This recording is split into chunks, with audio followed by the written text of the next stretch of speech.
Hey Hofstra fans, welcome inside the WBB Mason Coaches Report. Carrie Schreiber joined as always by Krista Kilburn-Steveskey, the head coach of the Hofstra Pride women's basketball team, and the Pride coming off of a successful road trip in the Carolinas. You defeat College of Charleston by a score of 69-57, and Elon University with your first meeting ever. It was a close victory, 55-53. What were your overall thoughts of the weekend? Oh, this is obviously a very productive business trip this weekend, and kids are really focused on what we have to do to finish out. So just proud of them. You know, we just have to take care of ourselves and worry about us, and that's what they did. You know, just marking off each opponent.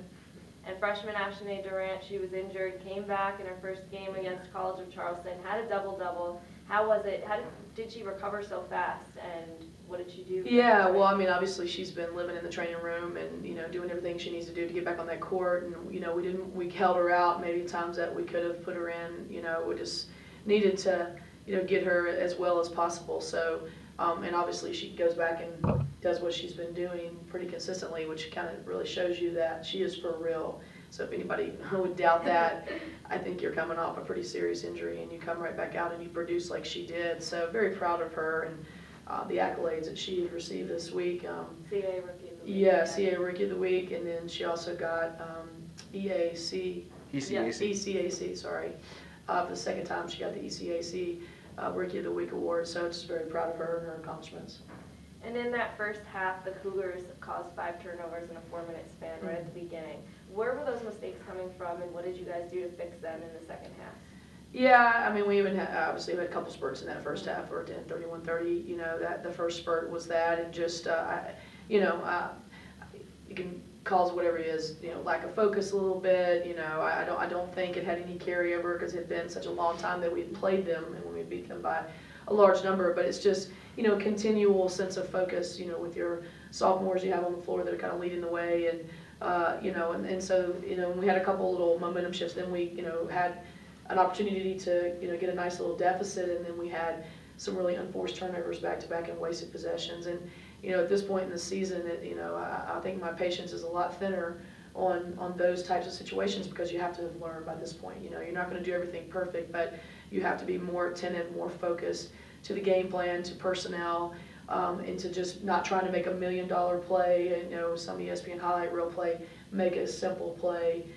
So that we won't, you know, put ourselves in a deficit, and we've got to really tighten that up a lot more.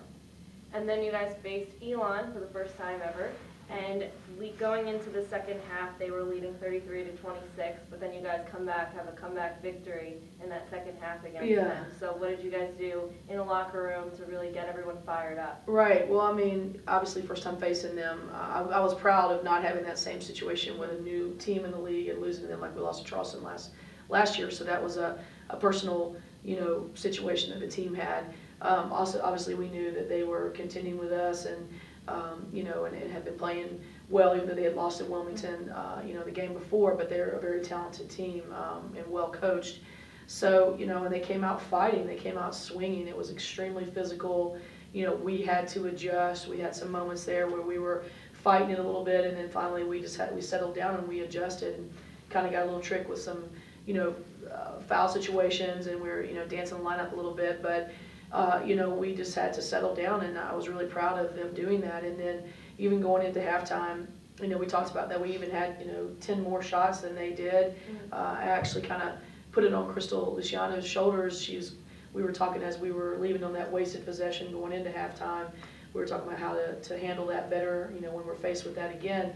And then I said, you know, get your team ready.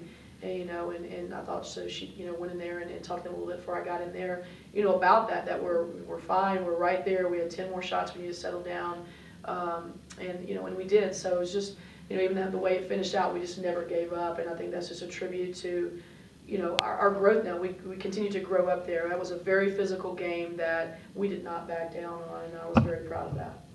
Another big part of that game, too, was rebounding. You guys had the edge 45-34 against so how do you dominate those possessions, get the ball, and how does that help not just playing a defensive game? You guys are really pushing offensively. Right. Well, I mean, it's interesting. Before the game, I was talking about, you know, teams that start focusing in and honing in on a sense of urgency of the little things in the game.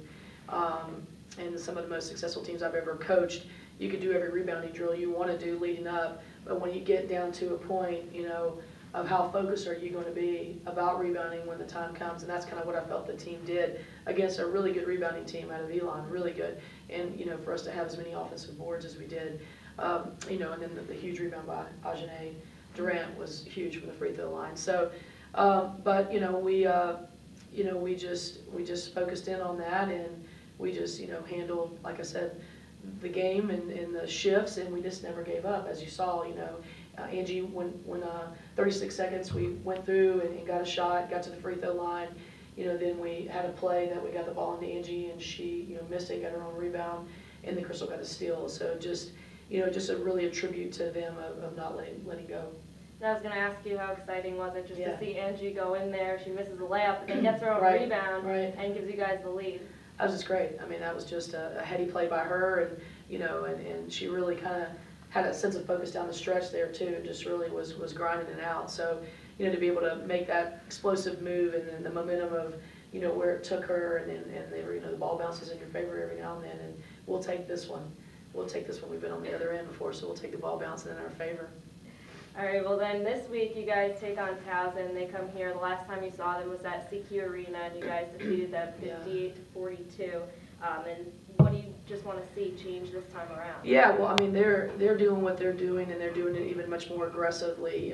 They're really coming after people. It was they were up 43-40 against Drexel, and it was like a 1-point ball game with 5 minutes and 18 seconds left. And you know, they are just definitely being relentless, putting a lot more pressure on the defensive end. You know, playing full court pressure. You know, Latoya Hines-Allen is obviously doing what she's doing, and you know, the Webb kid can shoot the lights out of it. And so, you know, it's just going to be another challenge. I mean, you know, we're going to come in, and we just need to be ready to go from the jump and be able to handle their aggressiveness. And you know, it's not going to be, nothing's easy. You know, these next 4 games, you know, one at a time here. We just have to take care of business. So we know that they're going to be coming after us, and we have to just be prepared and be able to handle it, and you know, survive the runs and take care of business. And you're looking at them one at a time, but since we won't see until you after you take on James Madison, you guys head down and take on them again on Sunday. So getting the come from behind win from Elon, getting a couple wins under your belt, and already seeing James Madison, how do you think it'll fare this time around? Yeah, I mean, there's a lot of elements that are hard for us to completely prepare for playing down there in Harrisonburg at the Convo. It's going to be their paint game. It will be packed to the brim, and the band is loud. So, you know, we can't focus on that now until we get past Towson. But, you know, so the level of focus and the limited amount of mistakes that we have to make at that place is going to really be the kicker. We know we can play with them. We know, no question about that. Absolutely no question. You just can't. You have to limit your mental mistakes like that, giving the ball up so easy. We had 25 turnovers in the Women Mary game. We had 21 turnovers. You know, in the Charleston game, I think, and in the Elon game. So we have to not turn that ball over. You know, playing really good teams like that stuff comes back and haunts you. So, you know, I think that goes into everything we're doing right now. You know, we've really kind of dialed that up a lot more, of the importance of, you know, missed opportunities. And so now we just, you know, we have to do that for Thursday, and then we got to do it to another level on Sunday, you know, in order for us to compete and be able to win the game. And you know, those momentum shifts with a loud crowd behind you in a pink game, you know, another step of growing up. So I'm excited. They should embrace this type of environment for women's basketball. You know, it's the best environment, you know, in the CAA. So to me, it's awesome. Like, you know, the Elon game was like a perfect environment for me. It's a small gym, and it had a pretty decent crowd, so it was loud in there. You know, so at least we had that experience. But you know, I always tell my kids, this is the fun time. You want to be playing. You never forget, for me personally, playing in front of 22,000 people, playing against the University of Texas, you don't forget those moments in your life. So, you know, these are fun times. So we'll embrace it, we'll have fun, and, you know, take care of business and come out of that place with a win. So that's where our focus is. All right, well, you heard her, a big weekend, but it's going to be a fun one for you guys. It is. So it's not any warmer going down there, though. No, yeah, still unless we can play at Key West University over there. It'll be our next location. All right, well, thank you so much for joining me this week, and the Pride will take on Towson at home this week on Thursday night.